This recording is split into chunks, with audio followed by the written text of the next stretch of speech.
Hey guys, tonight we step into a quiet little room with peeling paint and the smell of old menthol ointment still lingering in the corners.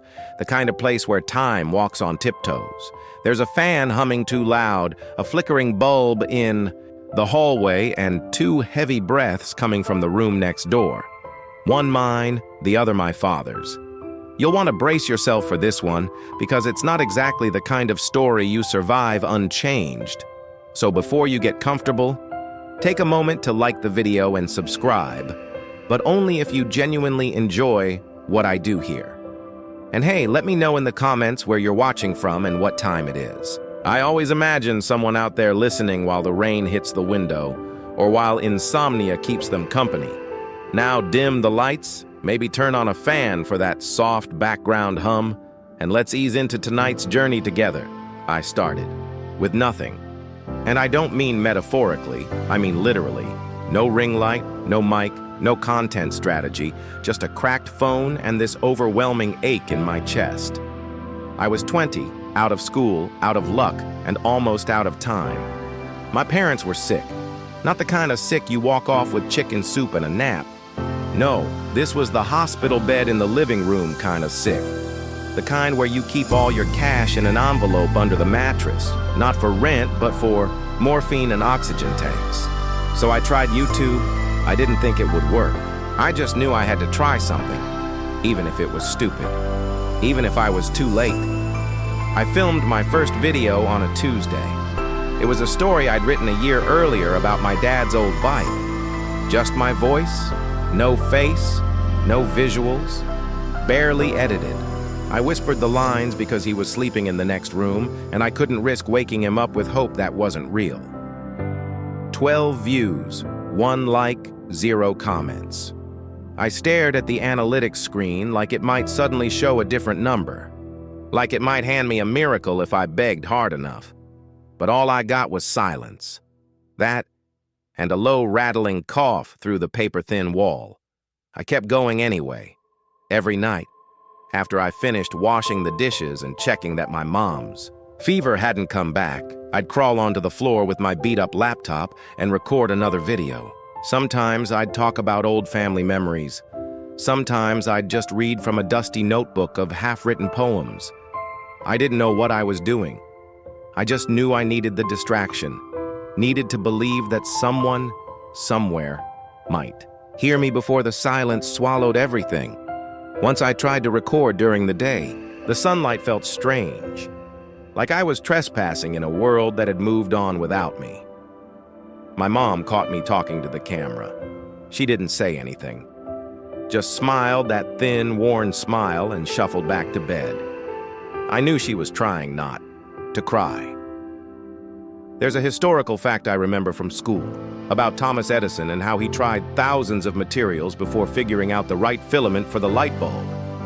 Bamboo, hair, even paper. He failed over and over. But he kept going because failure, in his words, just meant finding one more thing that didn't work.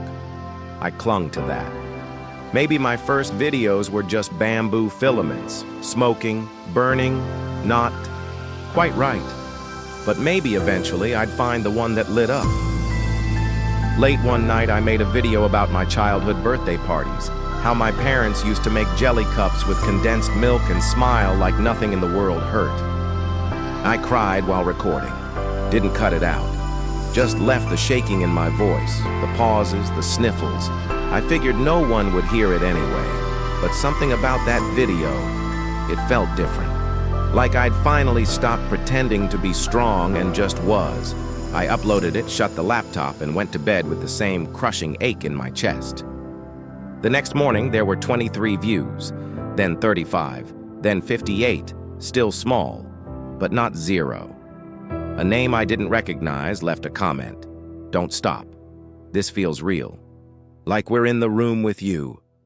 I stared at those words so long I memorized them, whispered them to myself like a mantra while I changed my dad's IV bag. Maybe it was a bot, maybe it was someone trolling, but maybe, just maybe, it was proof that I wasn't alone in this. That day, I skipped lunch and made another video and another, I started writing little scripts in the margins of old receipts. I learned how to cut out background noise, how to pick music that didn't sound like stock garbage, how to time my voice to the rise and fall of a piano melody. I couldn't afford anything fancy, but I made it work. I'd prop my phone up with books, edit on freeware, and whisper until my throat went dry. There's a strange little fact I read once about how in ancient China, storytellers would travel from village to village with nothing but a wooden box and a gong, drawing crowds just by the rhythm of their voice. No fancy visuals, no effects, just truth, rhythm, and presence. I liked that. I liked imagining myself as one of them, just me, a mic made of scraps, and a story no one asked for, but someone might need. And maybe, if I got lucky, 1,000 people would hear it. Maybe I'd make just enough to help my parents breathe a little easier, or buy better medicine, or fix the leak in the kitchen ceiling that kept dripping on the toaster. That was the dream. Not fame, not fortune, just enough.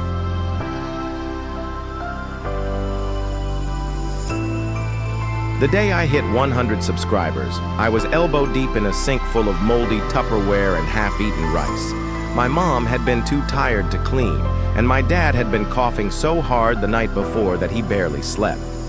I remember the notification, blinking like a little firefly on my busted phone screen. 100 triple digits.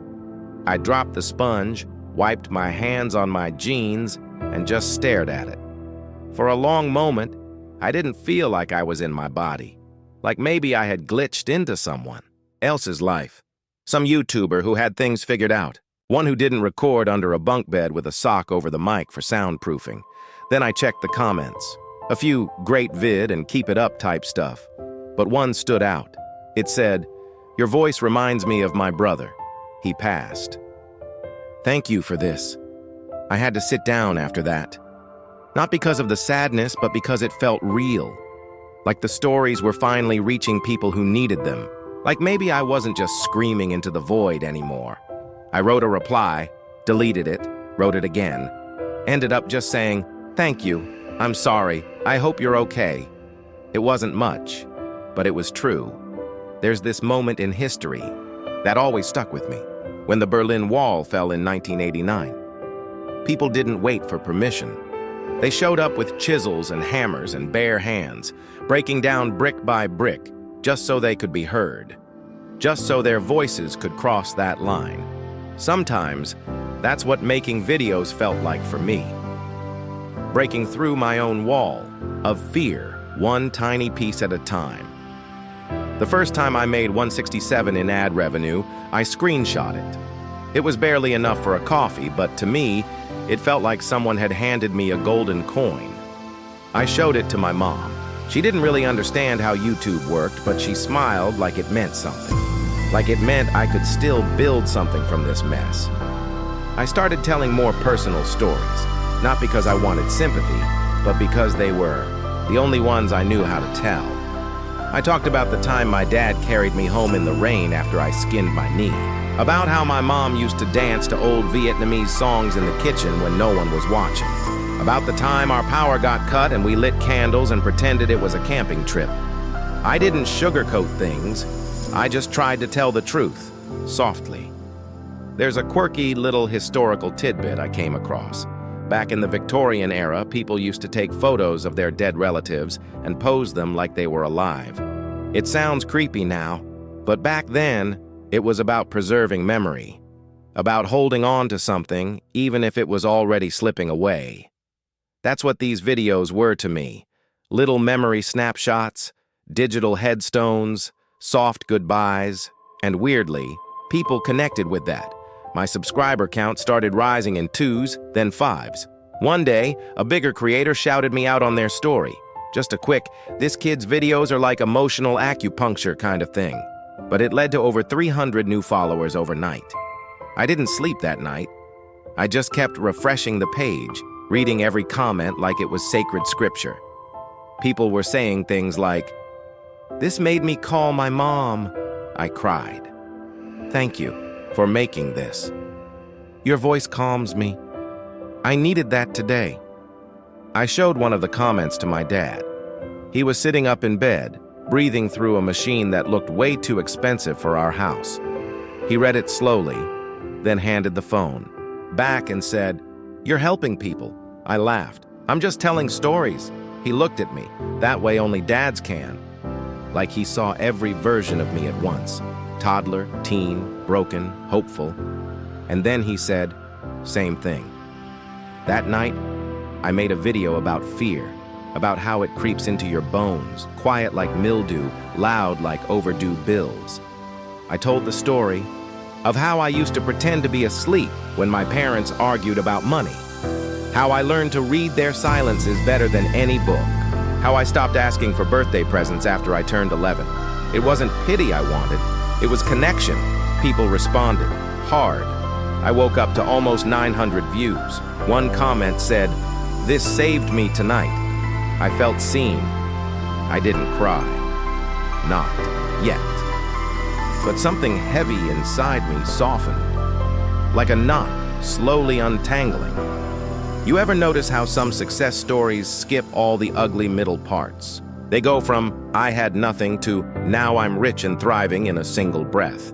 They forget to tell you about the mold on the ceiling, the skipped meals, the way your hands shake when you check your bank app and it says $3.12. I promised myself I wouldn't skip any of that. I'd bring people along for the whole bumpy, embarrassing, beautiful ride. The night I hit 987 subscribers, I stayed up watching the number like it might jump on its own. My mom was sleeping. My dad, too. The room was so quiet, I could hear the clock ticking like a metronome counting down something holy. I whispered, "Almost there." And for the first time in a long time, I believed it.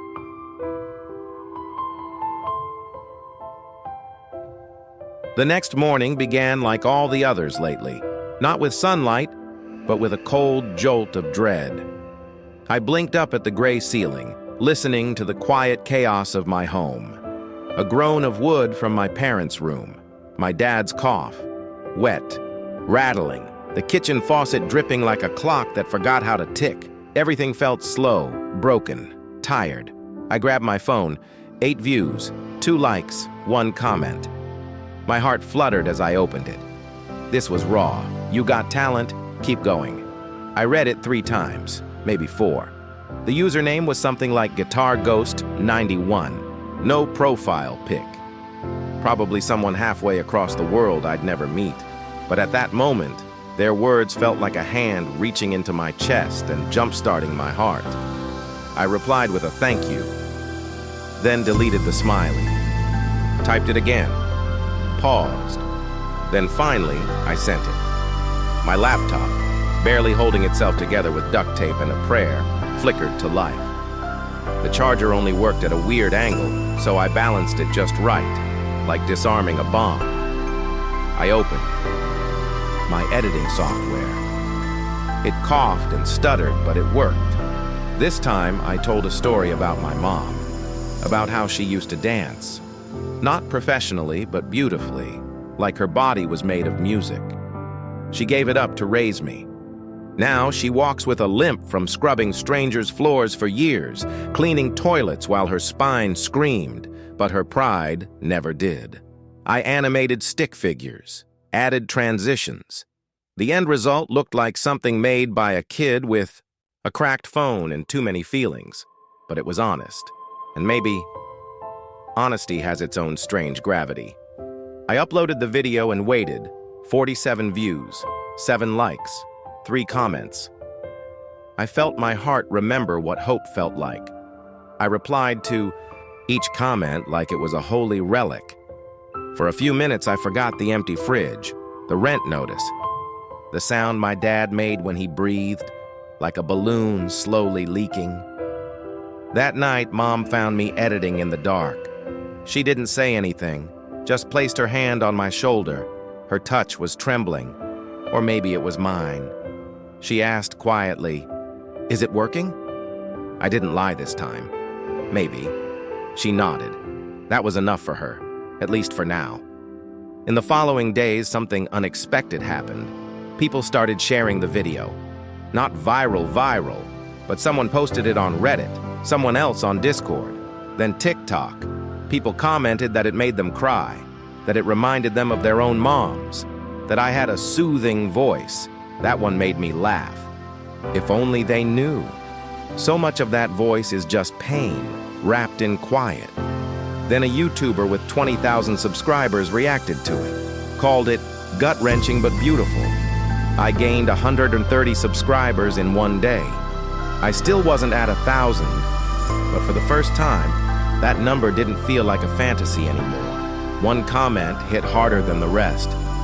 My mom passed last year. I wish I told her more. Your story gave me a second chance to feel. I stared at that comment for a long time, and I remembered a fact from school, how the Gutenberg Bible was the first printed book in Europe. People said it would change everything, and it did. Not because it was flawless, but because it gave voice to the voiceless. Sometimes all it takes is one page, one post, one person who makes you feel like you matter. At 3 a.m., I started scripting the next video. It was about fear, the kind that creeps in like mold behind the walls. The fear of sleeping too deeply, the fear of waking up and finding your world even, emptier. The kind that teaches you to pretend you're not hungry when your stomach sounds like it's dying. The guilt of being healthy while your parents fade. Halfway through writing, the power went out. The real kind of darkness, not the poetic kind.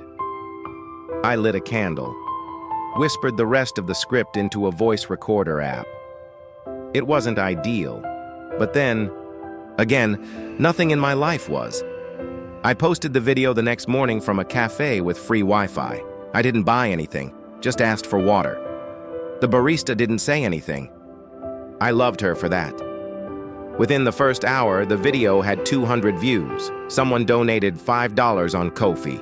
I almost screamed, then I almost cried, then I did both.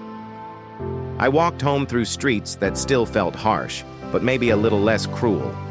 Not kinder, just less foreign. That night, my dad called me into his room. His voice was raspier than usual. "I saw your video," he said. I froze. I didn't think he watched. He continued, "You made me proud, kid. Even if nothing comes of it, you told the truth. That matters." It was the first time in months he'd called me kid. It broke something soft in me, something I thought had already cracked all the way through. I lay beside him as he drifted off to sleep, wheezing faintly, and I counted every breath, one view, one breath, one step closer.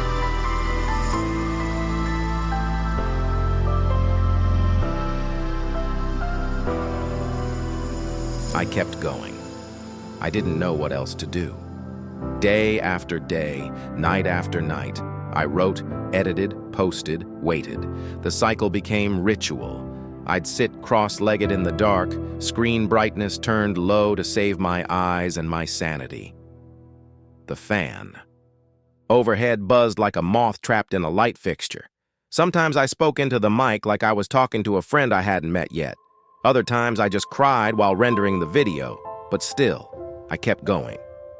Video number 7 was about dreams. I told the story of how, when I was 5, I once told my mom I wanted to be an astronaut. She bought me a toy rocket from a flea market. It cost her half a day's wage, and I broke it in an hour. I never said I wanted to be an astronaut again. People loved that one. It got picked up by a teacher who showed it to her class. Someone emailed me a photo, a group of 6th graders holding signs that said, "Keep dreaming." I printed that photo and taped it next to my desk. Subscriber count, 654. Video number 8 was about anger, the kind of anger you don't even realize is anger. The way your hands shake when your mom apologizes for being a burden. The way you snap at your dad for forgetting your name because the meds fog up his brain.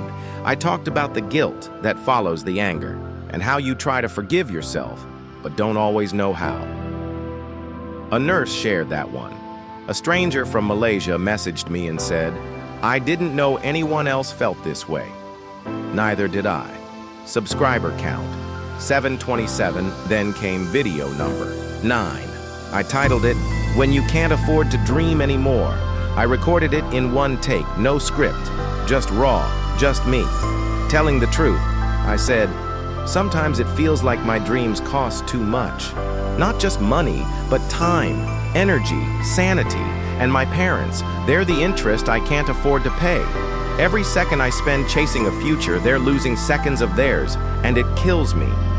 That video got 4,000 views in 2 days. It was my biggest yet. People messaged me stories, their parents with cancer, with Alzheimer's, with nothing but regrets. We were all strangers, but somehow the same person. I cried in the bathroom, not from sadness, from relief. That someone somewhere understood. Subscriber count 903. It was happening, slowly, but it was real. And then one morning I woke up to an email. It was from YouTube. "Congratulations, you've hit 1,000 subscribers." My heart didn't race. It sank. I stared at the number, waiting for something to explode inside me. But instead I just sat there, numb. Because in the silence after that moment, I realized I couldn't hear my dad's cough. I rushed to his room. He was sleeping, but his chest wasn't moving. I called 911 with shaking fingers. I did the chest compressions like they taught us in school. I whispered, "Don't you dare leave. I just hit 1,000. The paramedics came. I stood in the hallway, heart pounding. So hard I thought I'd pass out. They didn't let me in. My mom was frozen beside me. She didn't cry. She just held my hand.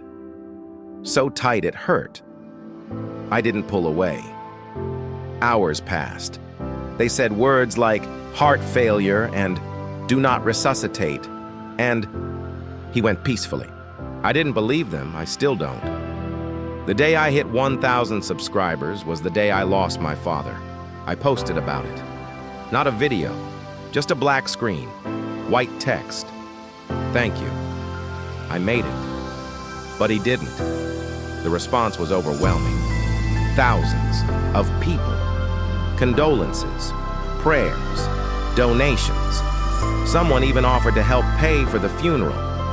I accepted. I had no choice. The next video I posted was his story, not the sickness. The man, the way he used to hum while cooking, how he'd name every bird that landed on our balcony, how he taught me to tie my shoes by turning it into a game. I made the video like a memory box, with photos, old voice notes, a clip of him saying, "That's my kid." It went viral, over 100,000 views. I got monetized. Just like I dreamed, but I would have traded all of it, every subscriber, every cent, just to hear him cough again. Just once. Mom cried watching the video. She said, "You made him immortal." I didn't feel proud. I felt like I'd cheated time. Like I'd done the impossible and still lost everything. That night, I sat by his empty bed and whispered, "I did it, Dad. We did it." There was no answer. But somewhere inside, I think he heard me. And maybe that's enough.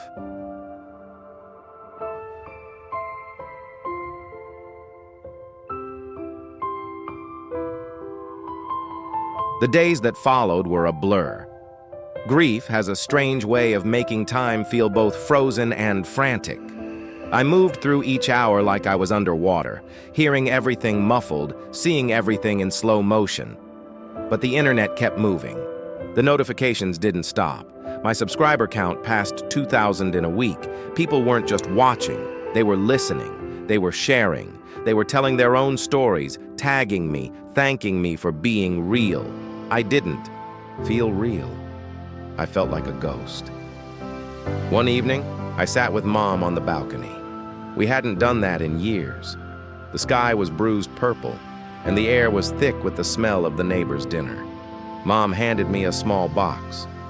"I found this." "In his drawer," she said. Inside was an old MP3 player. I didn't think it still worked, but when I plugged it in, a single audio file popped up. "For my kid."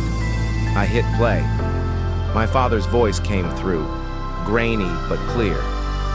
If you're hearing this, I guess I'm not around anymore. And I'm sorry for that, but I need you to know I've been watching you. Not in a creepy way, okay? Just every upload, every late night click, I saw it. I was proud before the subscribers. I was proud when it was just you whispering into a busted mic. Because you didn't quit. You never quit. I broke down, just sank into the floor and sobbed. I used that recording in my next video, paired it with footage of our life. His shoes by the door, the coffee mug he never washed, the empty armchair he always called the captain's seat.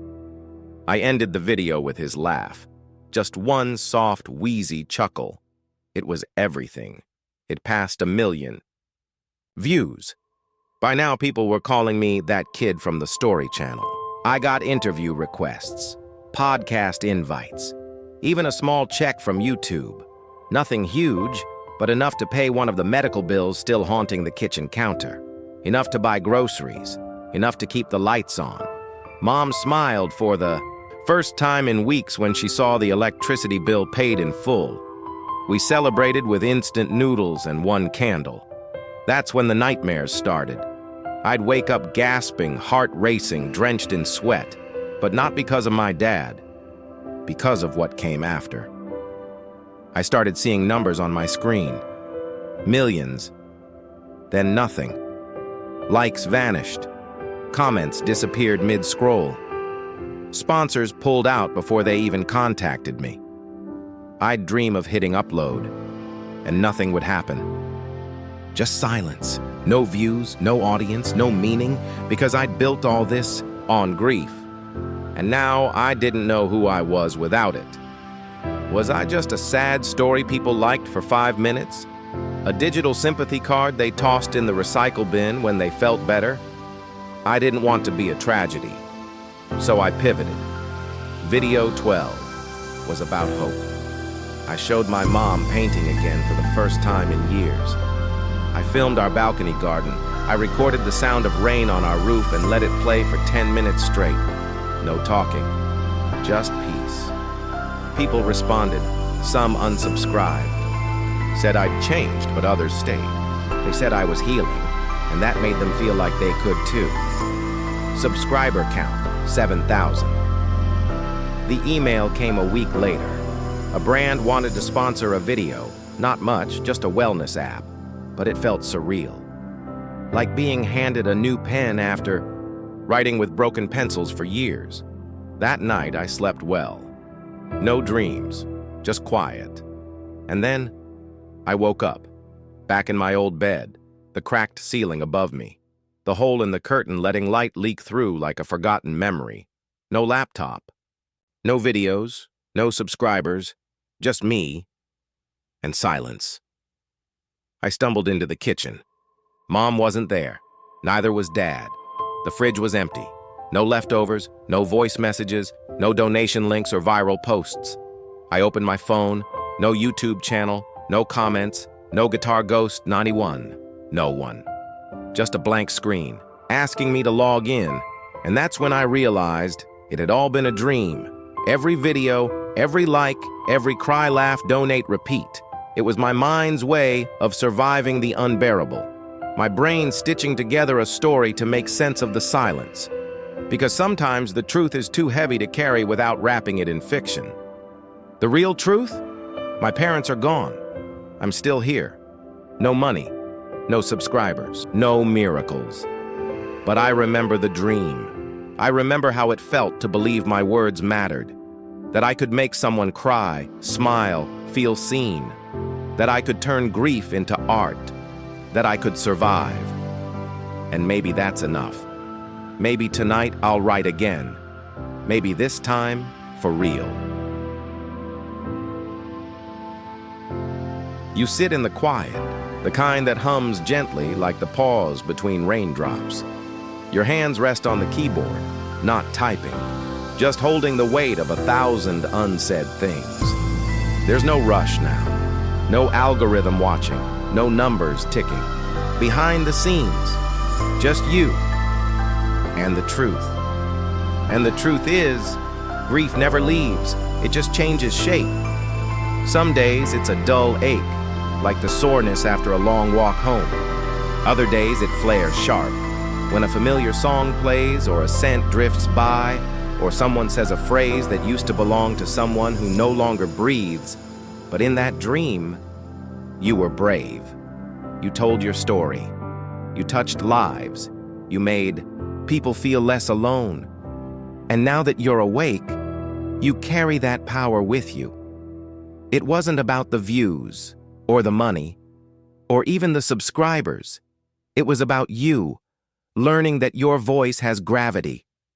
That even in the stillness, someone out there might be aching for the exact words you have hidden inside.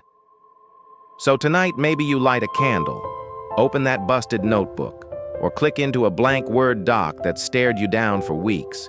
You write something, anything, a sentence, a whisper, a memory with edges, and maybe one day someone will read it, and they'll cry, and they'll thank you, and they'll remember their own dream. But even if no one does, you did it.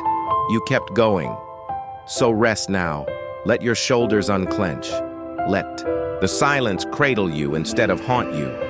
Let the night hold you like a story that's still unfolding. You're here, you're breathing, and you're not done yet. Good night.